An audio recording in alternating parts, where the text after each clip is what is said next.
1.8 million deaths a year, and currently there are 34 million people who are living with AIDS, and 1.3 of them are living in North America. The issue of sex education has been a hot topic for decades, but we cannot afford to jeopardize our youth by limiting their education base any longer. We have tried ignoring the problem for too long, and results have only worsened. Our children need to be informed about the cold, hard facts about what happens when you have sex, and understand their freedom to prevent premarital pregnancies and STDs by knowing their bodies and their ability to say no. We cannot afford to bury our heads in the sand and pretend that our children are only hanging out with their platonic friends, playing hide and go seek, or light as a feather, stiff as a board, rather than becoming interested in the world around them, exploring their sexuality. It is one of the strongest desires that we experience as humans, and we cannot ostracize our youth for being curious about these natural urges we all have. We have to remember that during this period in their lives, they are being exposed to sex ed programs is around junior high and high school. The very same years, they are drastically changing physically and psychologically, figuring out who they are as individuals. I am not standing here before you today to encourage orgies or to grab a big bag of sex toys for the youth of America. I am simply saying that they need to be fully educated about something that, when appropriate and genuine, can be very beautiful in a special moment between two people. Despite our evident difference in opinion, I would like to agree with my opponent that sex education should begin at home, within the family. It is the parents' responsibility to instill the morals and values that will guide their children to make positive, healthy decisions when they are out on their own. But the responsibility should not end there. It is the job of our educational system to continue and expand upon the importance of understanding the reality of sex and to demonstrate to our children that knowledge is power.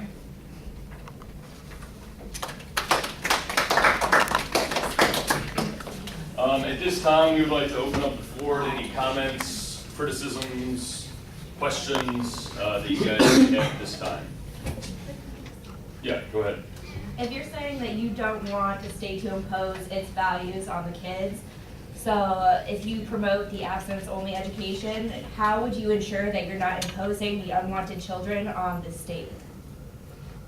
I'm sorry, how am I ensuring? Okay, so they're not allowed any government funding. They can't give their kid up for adoption. They must maintain full responsibility financially for it because, do you understand what I'm saying? Like if I'm a taxpayer paying for abstinence-only education, then I have to be a taxpayer that's not paying for other people's accidents. How do you ensure that? Well, I mean, there's no 100% knowing that teaching abstinence is going to fix 100% of the problem. That's Okay. never going to happen. But you're arguing that abstinence only will help eliminate these unwanted children, but we know that that's not true. Oh, it will drastically help. It will help immensely. That's what all the research was about, was that. But that's not what the research I read. I've done a lot of reading on this, and it said that all the abstinence-only counties always have higher rates of teen pregnancy, equal if not higher STD rates, and that they are shamed into coming in, so they actually spread it more without going to get medical help. That's an interesting fact, and we will further investigate that It's a at a later study, time. check But it we out. appreciate that question. We will definitely look into that. Gabby? Alright, what would be the difference between abstinence-only sex, or education, and abstinence-only education, and the difference between like, we should never drive our cars because there's a chance we could die going from point A to point B? We learn different, this was something we had actually addressed. We learn different things every day at school. We learn things that are controversial, some things that maybe some people don't agree with, maybe whether it's science or maybe someone addresses a religious topic. But sex is about your own personal self, and that's something that needs to be discussed with yourself and with the people that are raising your home. I don't believe many parents are thrilled with the idea of their children having sex as young teenagers and them getting pregnant and all the other things that come with that. So it is for the parents, it should be the parents' responsibility and their chance to really be with their children one-on-one and discuss that issue with them and that personal topic. So it costs $99 billion they cut from abstinence education? Is that what you said? Obama had? Yes. So they cut $99 billion that was doing nothing but telling kids, hey, go home and talk to your parents? Like, that's how much it costs? Like, that's the... It's not it's not only about sex or no sex. Even contraceptive education is not about what you should do to prevent sex. It's about the sex education that abstinence is still doing is teaching them about their bodies How? and How is it teaching them about their body? other things.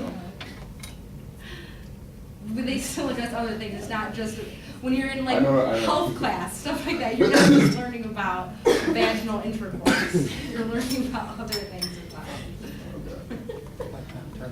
So now you don't agree with this, so I won't Yes. press you on it. Yeah. Well, I was just gonna say, like, I think from what I've heard or like my experience with abstinence education, like it's not that they're just telling the kids don't have sex, like they're educating them too about what sex is and just saying that's an option.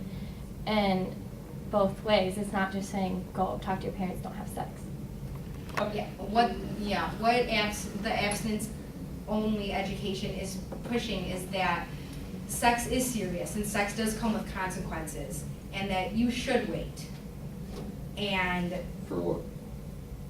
An epiphany, a course later on that you will learn about Marriage. it? Like marriage, okay, so it's religious, it's not religious. but that's It's not, fundamentally a religious excuse me, idea. Caitlin, I was not going to say marriage.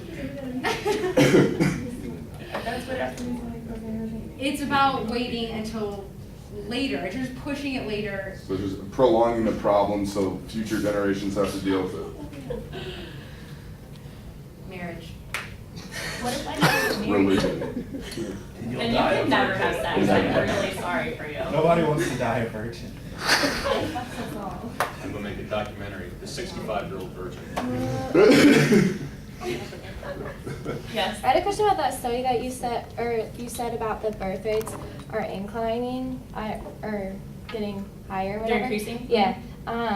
But I just didn't know where you got that study because I've seen like on the CIA website, which is like the government, birth rates are actually declining, and they say that like the increasing birth rates is actually a myth, and even like to sustain like a generation, you need a birth rate of 2.1, and if it's like below, I think it's like 1.1, the country will cease to exist in like 50 years, which is like crazy, but there's actually a lot of countries that are there right now, like below 1.1, and so I was just wondering where you got that study because I've heard differently.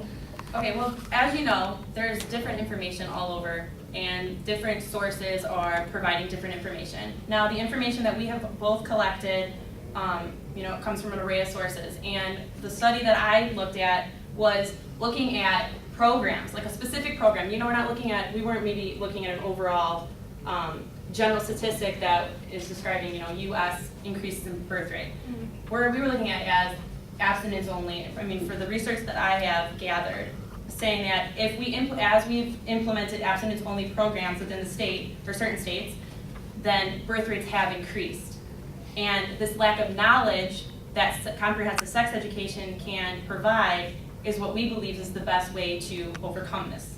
So I'm not saying that your information is by any means incorrect, but you've known, you research one thing, something else comes up, and you look into another site and other information comes up. But as we will continue our research for this project, we will look into that. So thank you for your question.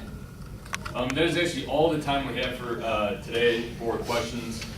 We would all like to thank you very much for coming out on your Whiskey Wednesdays to talk with us about sex for like 30 minutes. If you'd like to continue to talk about sex, I will see you at the pub, and I prefer whiskey cokes. So, Whiskey Wednesdays at Magnus. then I'll see you at both of them. But on a serious note, thank you all very much for coming out. Please feel free to turn in your stuff and then sign out your sheet. Sorry. So, I'm thank you. so horny. I thought it was like that Asian one.